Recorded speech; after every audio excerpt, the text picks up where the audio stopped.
Good morning.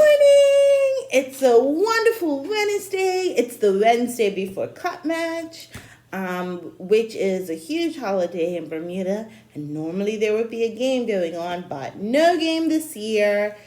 And so normally people would either go to the game or they go out on the water, beach, boat, that kind of thing. And so it's going to probably be a lot of people at the beach and a lot of people in the water.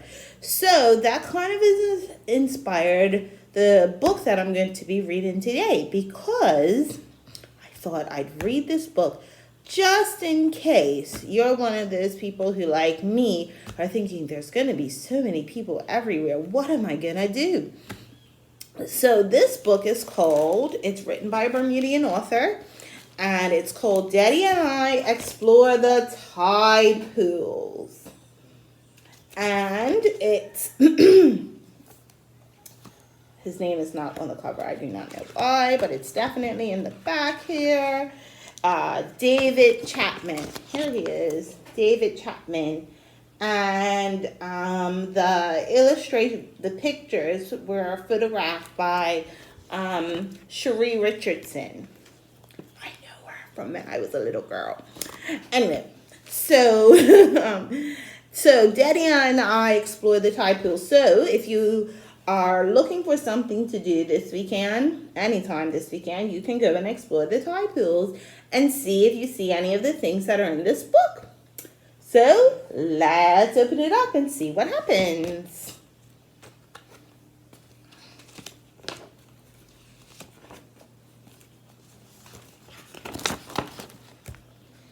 Environaut.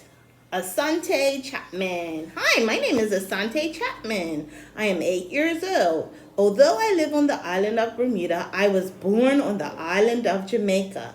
I love to explore with my family. I especially like to explore nature with my dad.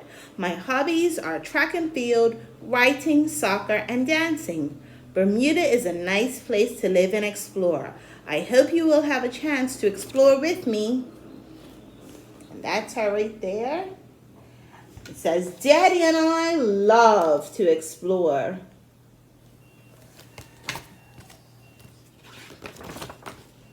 This is me. This is my dad. Today, Daddy and I will explore the tide pools at the seashore. When we explore, we learn new things. We see many things we have not seen before.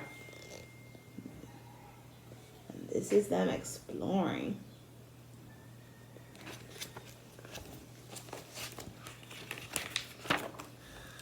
At the seashore, I feel free and fresh.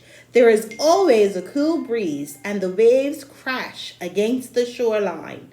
Look, there is a beautiful bird gliding on the wind. My dad knows the names of many kinds of birds. And the bird here is a seagull. You see that?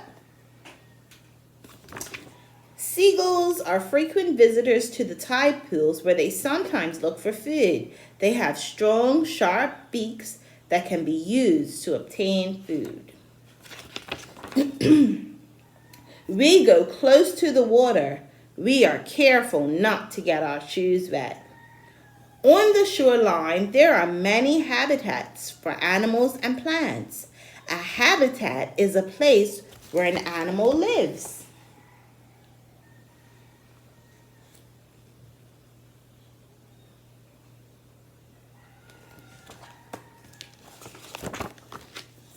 One of my favorite habitats are the tide pools. There are always lots of things to see in the tide pools. We investigate. I bend down and look closely at the tide pool's bottom. Wait! I see something moving. My dad picks it up for me. It is a crab. It is brown and has crawly legs. I like to touch animals and see them up close.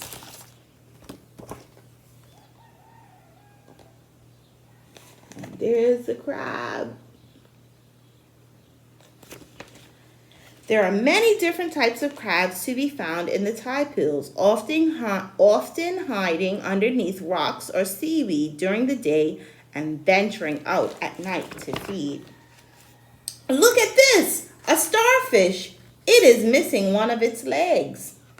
Starfish lose their limbs regularly by accident or from a predator. Luckily, a starfish can grow back its limbs if they are lost. Can you see where it's growing its new leg? I'll show you. You see where it's kind of starting to grow? I'm not going to show you. You got to look for yourself. We turn over rocks in the tide pools. We look under seaweed. Dad and I spot a strange but colorful creature.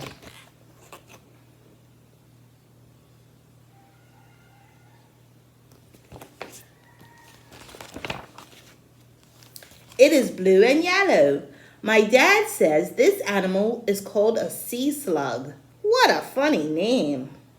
The sea slug is also called a nudibranch. This name means naked gill. Sea slugs use their gills to breathe underwater.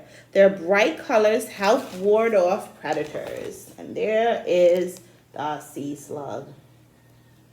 Now, I've explored the tide pools a lot, and I'm going to tell you I've never seen one before in real life. We start to check other tide pools. This tide pool has strange shell-like animals in it. My dad says this animal is called a chiton. Some people call it a sock rock for short. The chiton uses a strong muscle underneath its shell to clamp down hard onto the rocks. The chiton shell is actually a series of overlapping movable plates. Barnacles feed by filtering food out of the seawater during high tide. They are the smaller shells above the chitons. See? That's these right here. Now these I've seen a lot of. I touch one with my hand. It does not move. I tried to pull one off the rock. It is stuck to the rock, very strong.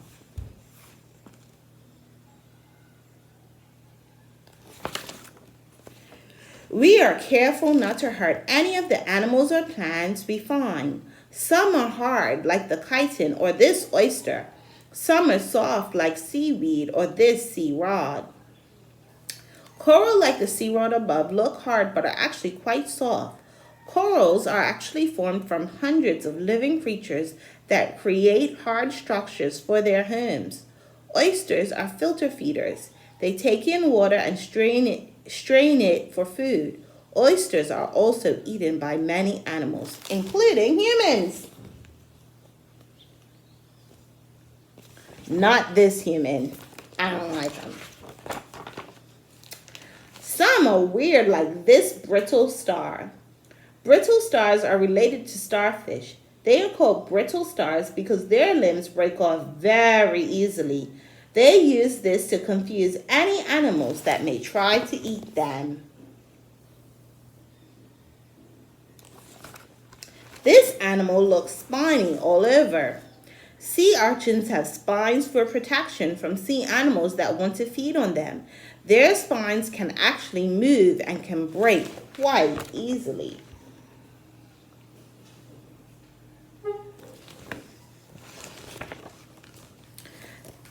It is a sea urchin. It is not hard to hold, and I am not afraid. I am really gentle.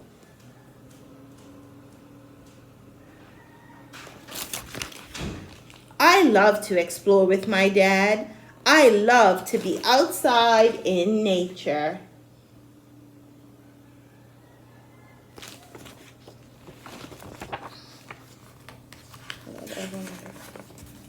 Wow, exploring is fun, but it can be a lot of work. Dad and I will stop for a quick nap. You should go explore too. Maybe I will see you there. And that's the end. Now, I hope you enjoyed it. I hope it inspires you maybe to go out and to look in some tide pools and see what you can find. Also, this is a whole series. Daddy and I explore. They have Daddy and I explore the caves. Daddy and I explore the mangroves. Daddy and I explore the farms. Daddy and I explore underwater. The forest. Lots of books. So if you're interested in this series, then you can check them out. I know they have them at Long Story Short in St. George's. They also have them at Bermuda Bookstore. No, I'm sorry, maybe not. Braun and Co. I've definitely seen them in Braun and Co. Or you can, if you know the name of the author is David Chapman. So if you look him up, you might be able to access him directly and get some books. Because it's a great series and it's all centered around Bermuda. So he explores different areas of Bermuda. So it's really, really cool series. So if you're into science and you're into nature, I would recommend this whole series for you. But I'm just reading this one today. Yeah. So have a wonderful day. Have a safe and fun cup match. I am not going to be reading tomorrow or Friday because I'm going to enjoy my cup match too. But I will see you in this space on Monday for more Reading with Miss Paynter. Bye-bye, everyone.